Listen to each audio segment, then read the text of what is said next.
Last time, we built a rather opulent looking glowstone factory for all my lighting needs, and now we're upgrading our old train factory by building a new depot with fully automated obsidian, train casings and tracks. Welcome back everybody. No significant changes to our glowstone factory from the last episode. I did fix the block up here that was bothering maybe a couple of people, making it not symmetrical, and I'm surprised I didn't see it beforehand, but it's fixed now. And I also went ahead and threw in some campfires underneath our big old crucible here, just to add a little bit more of effect with it too. But today's episode actually involves the area right behind me. And the aim is to actually replace our little tiny train track factory over here in the main town. As while this does work, it's kind of a little bit of manual. I have to make the obsidian myself when trying to make train casings. And then the track also requires me to put in some smooth stone in here as well. So it would be nice to get this into a bigger place, automate more things, and make it so that I don't have to do anything. And this area next to the main part of our train yard has been empty for some time, and it would be nice to finally get in at least something here. My idea is to do a nice big train depot with a little bit of a factory on the side to make all the stuff that we need. But first I need to actually give this thing a home, or at least a temporary home, because its current position is not gonna work out. Although let's also not accidentally crash into train behind either. And there we go, I've moved it over here for now, as we don't currently have any trains going into the actual platforms. But I'll have to think of a permanent home for that at some point, because it's not going to fit in the train depot either. I will perhaps have to make a track next to it. And the first thing I want to do is actually figure out the front of this thing. I do want to line it up with the rest of our train yard's structure here, and also use some of the granite bricks that we used for the main station. And the door frame is going to need to be pretty big to fit our trains in here. We're going to more or less go straight up with our polished stone, one block inside the brick, and I'll probably actually continue the polished stone into our brick as well, just to help cut up the brick, and maybe even throw in some of our laid tough bricks at the bottom. And above the door frame, I think we're going to want to continue our granite bricks, and I do want this to be like a bit of a slanted roof towards the center. So if we get an idea how big I want the center door to be as well, and I can start kind of sloping these bricks down to the bottom here. Something like that should work. And then I do want some windows up here, just so it's not one massive brick wall. We can throw in our weathered iron window panes. So use some copycat slices, I think, for our windowsills and above, and I didn't want them quite as large as the steps, so using the slices instead. Then we're going to add some slabs on top and make these some of our polished stone as well. That's the very basic gist of that. So I want to add a few more details. I think we'll add some of our steps around the door frame to add a little bit of depth. And then I think I want to have some kind of rolling door set up. So I'm going to use actually some of our brown brass wrapped loco metal. It's a kind of difficult one to say. Bring it up the sides with some of our vertical steps. And then also have some of our copycat panels with some of this andesite sheet metal from Create Deco. And that kind of makes it look like a bit like a roller door of sorts. And then I need to continue that design for the center and other half using the same kind of premise. And we can add some bigger windows to this one as we have some more room, making sure to include our windowsills and such. And there we go, I repeated it on the other side as well. Now, front of this is looking, maybe a little bit boring. I think we can spruce it up a little bit with some more of our loco metals and stuff. And the design I'm thinking of probably doesn't actually make a lot of sense. I am quite literally just making this up on the fly. We can have our wrapped metal going up there with some more of our brass girders in between. Kind of just copy that across here, making sure to go all the way up to the top. That's what we have to begin with, although I did forget to put in some brass girders here. I think we'll add some diagonal ones on the corners here, and I'll bring out the polished stone at the top here as well, just because I think that looks better. Then I think I want to add some kind of canopy at the front of these. I'm going to build out with our normal girders here a little bit, connect those up, and I want to use some of these slope layers for the actual roof part itself, do a mixture of our brown loco metal and industrial plating, probably just continuing that down underneath as well, and use our steps across this as well to add a little bit of a lip. And then to add a little bit of support below that, throw down some more of our girders here and connect them up. And I think that definitely helps make the front look a bit more interesting, even if maybe it ends up covering up some of the other stuff. But I will also remove this middle one here because I had an idea for myself from the warehouses, which you actually can't see from here. The warehouses uses these Nixie tube screen things for numbers. And I think I might do the same thing here, but actually make them too high instead. And then I can get my clipboard out to add our numbers. There we go, 0, 1. And then I think I'll just repeat that design for the other parts as well. And there we go, there is the front more or less done. We've got our 3 doorways, I've added some leaves, I added a little bit of a flywall in the middle, because I don't know, why not? And I'm thinking that's looking a bit more interesting. Now as for the sides of this building, this is pretty much going to be a very kind of repetitive thing. And it's probably going to be similar to the windows that I have on the upper floor here. Probably going to do this 2-1-2-1 pattern to match with, once again, the rest of our girders and stuff. We have a nice big window opening like this with our withered iron panes and our window sills. Continue that brick up a little bit. Connect up our girders, I think, here. And I'm going to use a mixture of these deep slate slabs to kind of slowly ramp up to the top here.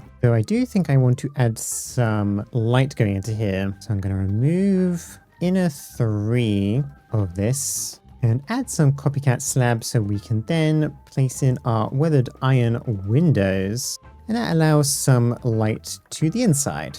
Now I do want to add a little bit of an extra structure on the roof here, nothing too large. And we can even add some little windows here to allow some light in, and continue our deep slate roof design up the top of this as well. And that's more or less what I want from that. And now I just need to repeat this on the other side of the building and a second more time. And there we go, there's the roof completed on both sides. The reason why I've done it this way is that I'm going to actually use a schematic now. Basically just try and grab everything that I have made for the side walls here, including the roof. And we'll turn this into a proper schematic. And if we come over to our schematic table here, throw in an empty pattern schematic and grab that schematic again. Now place this down and line it up with what we want it for. Essentially, we can use this pattern schematic to repeat this design all the way down. Although I've come to a sudden realization that I need to remove the doors so that the schematic doesn't accidentally copy those over as well. One moment. But remember to add those later. Yes, we can essentially clone this all the way along so that it lines up with the rest of our train yard. And then when we throw this into our schematic cannon, we can grab our clipboard, find out what we need. There's quite a bit of stuff. I can obviously ignore the short grass and stuff. And then I'm going to grab all those items and do a quick little time lapse.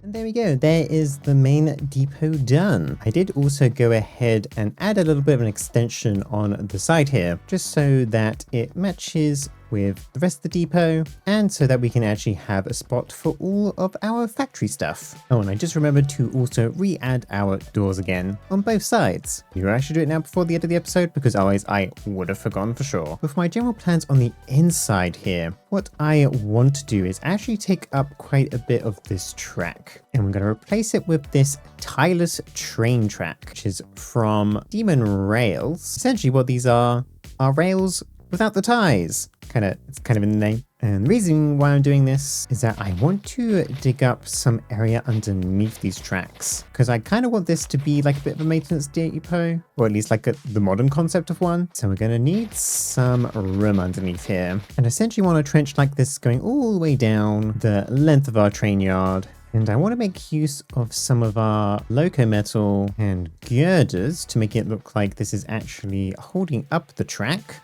And we can make sure to line this up with our other girders. And then I can also have some catwalk stairs coming down from these so that you can walk down and do some maintenance underneath the trains. I think the walls are going to be mostly polished stone, or at least the bottom 2 blocks. Then we can use some of this edge tough brick for the top layer and some of these column blocks for the floor.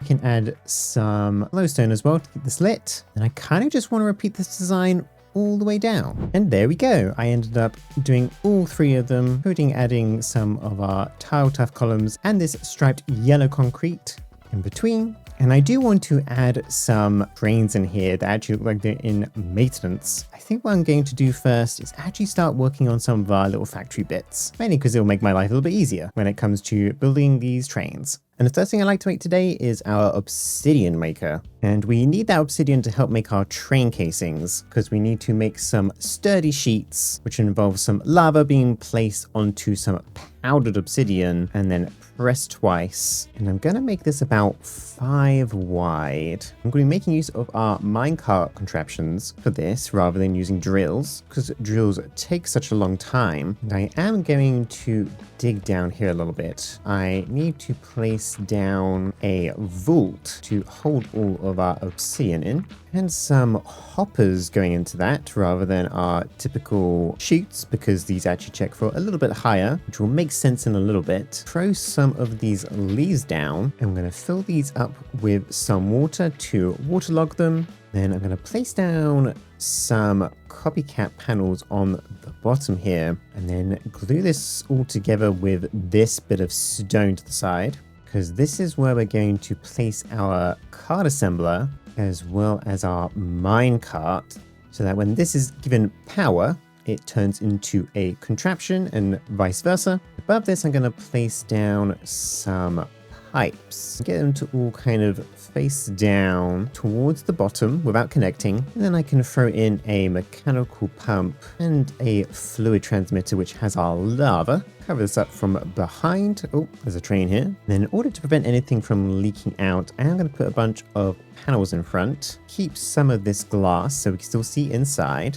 And I think I also want to actually add some brass casing around this as well, just to make that look a little bit prettier. And then at the end here, I would like to place down a smart observer. I'm going to have to break this block temporarily to make it face the right direction. There we go. And out the back of this, I want to add a redstone torch and a redstone link, and also place one next to our card assembler as well. And we can make the signal so that it is just obsidian. We'll add obsidian also to our smart observer, as that's what we are actually looking for. And then I need to bring some power from underneath. And all I've got to do more or less, bring our power up to our pump here. And that should be start placing down obsidian. Because of how I built this, the lava kind of goes to the left and doesn't break the obsidian until the last spot, which the smart observer then sees. Now I think a 1x1 situation probably would actually be even quicker than this, but I kind of like the idea of a wider one anyway, just because I think it looks a bit better. And it also means the contraption noise happens slightly less often, because that can be a little bit annoying sometimes. But yes, the reason why I use the hoppers is that sometimes the obsidian blocks can get caught on our panels inside, so we've just used some normal hoppers to make sure that everything gets put into the vault. And then our next part is to actually make our sturdy sheets. I am going to temporarily turn this off because of the noise. I think for this we're going to have a nice long belt going across. We can also throw in our brass casings on, and we can throw in a shaft and some gearboxes so we can place our crushing wheels on it. Grab some power from here real quick to make sure it's turning the right way, which it currently isn't. There we go. Then I'm going to place some brass casings on top. Unfortunately, there's a little bit of a visual bug there. I wonder if we can place some shafts down and that'll fix it. Yep, there we go. It did. And then after this, you're going to need our spout. It's going to be placing the lava onto our powdered obsidian. Then we can once again add a mechanical pump and our fluid transmitter. Bring the power up from our belt to power that up. And then the one thing about crushing obsidian is that there is a chance of it effectively duplicating. So we get one crushed obsidian and then one obsidian back. So the way that we can get around that is by placing down a vault. You do that on both sides. Have a belt going around the back here. And then we can use our funnels on both sides, making sure to set this one to inwards and adding our obsidian filter to go into that. And then we just need to power this up, which we might be able to just do from here. Yeah, there we go. And then the rest of the stuff is more or less packages and things. So I think what we'll do is we can have a barrel here, a packager on top. It's an extra funnel here for anything that's obviously not obsidian to go into. And then we can use our smart chute above here with a barrel packager on the side as well, so that we can actually send obsidian to this point, because we'll have to pull it out of this vault. And then I need to set up the frogs for this. And the only problem with that is I do need to bring a chain conveyor to here from our warehouse. And that's not going to actually be very easy to do. So I think what I may have to do, kind of like what I did over here next to our nether portal, where I dip the conveyor to go underground for a bit, with the only problem being that we do have the railway tracks for our trucks here, so I might have to go down a little bit deeper than usual. I think I'll do that off cam real quick and bring you back in when I'm doing the frogs. And there we go, there is our conveyors in, and then you go all the way underground and through to the other side. Probably make this pretty a bit later. For now, I think I'm actually going to break down this wall a little bit so we can enter, have a bit of a doorway as such. We can start bringing in the conveyors to the inside here. Of course, start hooking up these frogs. And we can place some signs on this to actually send things back to the system. Make sure that's always on. And we can call this frog sturdy sheets, so that any obsidian is being brought to this point. And I've gone ahead and extended this item vault a bit so we can place a packager here as well as a frog. What I may do instead actually is grab some storage links here real quick, or stock links, connect it up to our current system and add it to these instead. That way we can just constantly hold all our obsidian and all of our sturdy sheets inside of these containers instead, rather than sending them back. And really the last bit I need to do here is to actually make the train casing itself. So I think we're going to have depot here with a deployer on top, smart chute on top of that, with a barrel and a packager, as well as a frog to connect up to our conveyor system. And then on the front of this packager, we're going to want a factory gauge, and we want this to monitor for brass casings. I think I'm literally only going to put, we're going to say about 10 in here. I'm going to call this frog above it train casing, so I can then add our restocker for the train casing. We even tell it to request an additional 10 just to make sure that it stays stocked. And in theory, from our warehouse, we should be getting about 20 factory gauges directly into here. And I meant to say brass casings, not factory gauges, but here we go. There's already 20 inside here, and this is going to keep asking for more because of how much is kind of stored inside of the deployer. So that will take a second to fill up. And then we're going to obviously need a chute underneath, as well as a barrel. And actually I've realized I think I need to move this up by one, so 1 second. Okay, there we go. There's that more or less fixed. And now we can place our packager with our frog port without it being too low in the ground. I'll just have to make sure this goes back to our storage.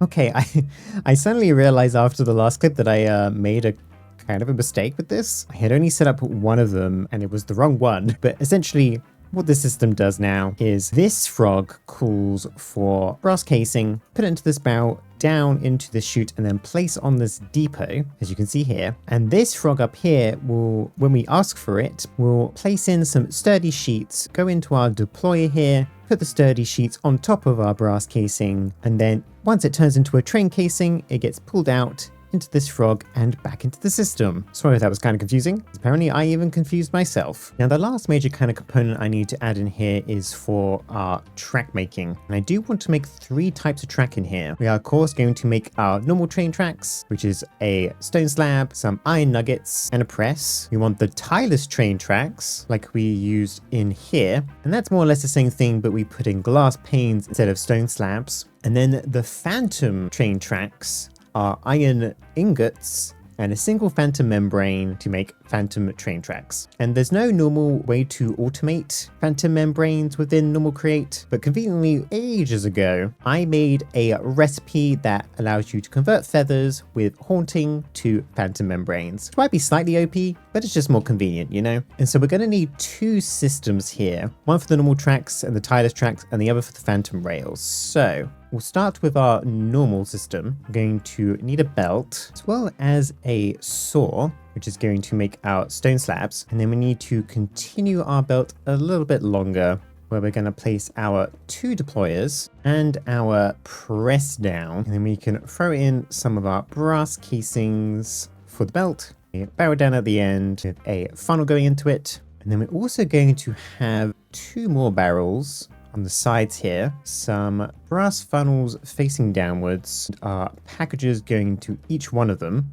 because our Tieless ones don't need to be cut or anything, they just need to be glass panes. So they should be coming through this packager and our stone slabs through this other one. And then we can hook up our frogs to the main system. And this one can just be called tracks, and this one Tieless tracks. And then of course we can also add another packager here to send this back to the system, which can have our store items sign on it. Now our two deploys here are going to need the iron nuggets. So we need to give them a constant supply. Throw our smart chutes down, an item vault, another packager, and another frog. Let's call this tracks iron nuggets. Hook up another factory gauge to this. We can throw in our iron nuggets, send it to tracks iron nuggets, ask for additional, we'll say 32. Then we can ask for this to always hold on to about 2 stacks worth. So we should start seeing some iron nuggets come through the system. Here they come into the frog. And now both these deployers have the iron nuggets that we need. So now if we actually hook up some power to the system, I can then set up this saw to make sure it only makes our stone slabs. Then if we throw in some stone into here, start making our incomplete tracks, because I forgot to power the mechanical press. Good job, me. Okay, there we go, that's fixed. And now we have a bunch of train tracks in here. Then to test our Tieless ones, we can also throw the glass panes in here, and that's now making our Tieless train tracks as well. Perfect. Only thing I've got to redo now is add a pulse timer at the back here, and we set this to every, let's say 20 seconds. So the stuff in the barrel gets sent back to our storage every now and then and not constantly. And now we need to make pretty much the same system on the left-hand side, but for our phantom rails. Get our belt again. I'm going to need our two deployers and our mechanical press, our barrel and the funnels going into their respective barrels, chutes on top with some vaults, and another packager and frog port, which we can just call tracks iron bars or ingots, our factory gauge so that we can quest our iron ingots to this. Same kind of system we did for the iron nuggets. Pin up all to power. Now if we actually throw in our phantom membrane, that goes through, and now we have 32 phantom train tracks, which are now being sent back to the main storage. And I think that's all the main parts that I wanted to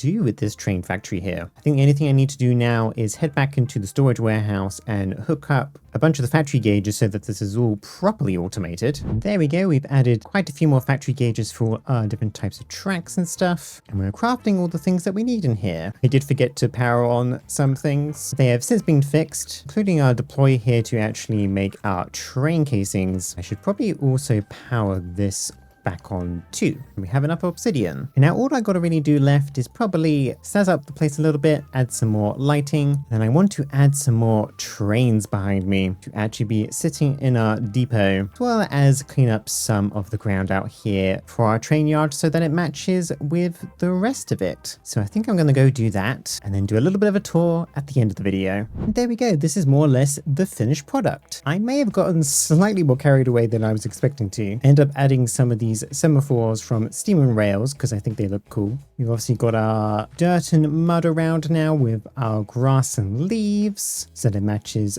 the rest of the train yard. Including on this side, we now have more of a home for our massive drill thing here. It might not make much sense, but it's here anyway. And then as for the inside, we do have some of these little robots that I made using some of the smart observers and like the grindstones and stuff. And I added a few of those around, made sure to add a bunch of crates, some cogwheels, including down the bottoms as well. And I also even did one of these robots underneath, making it look like that they're working on the trains as well. And I did a couple of those. And in here, I more or less just added all these barrels and stuff as well, with the only exception being that I kind of decided to add some brass casing behind all this stuff, just to kind of make it seem more like one piece. Yeah, honestly, overall, I'm actually really quite proud of this. I did schematic in some of the trains that I had made previously and just removed anything else that was on top of them from before. So we have our train that goes to our farm area and a train that goes to the desert area, minus of course any of the sand and stuff. But yeah, that's pretty much all I have time for this week. Thank you everyone for watching. I appreciate it. The Patreon is now open. Both Patreon and YouTube members can now get access to world downloads and schematics on my Discord. So make sure to go and look for all the links and stuff in the description. And I think there's already been about 80 of you who have joined the Discord. So hello to all of you as well. But once again, thank you everyone for watching, and I'll see you all next time. Bye bye for now.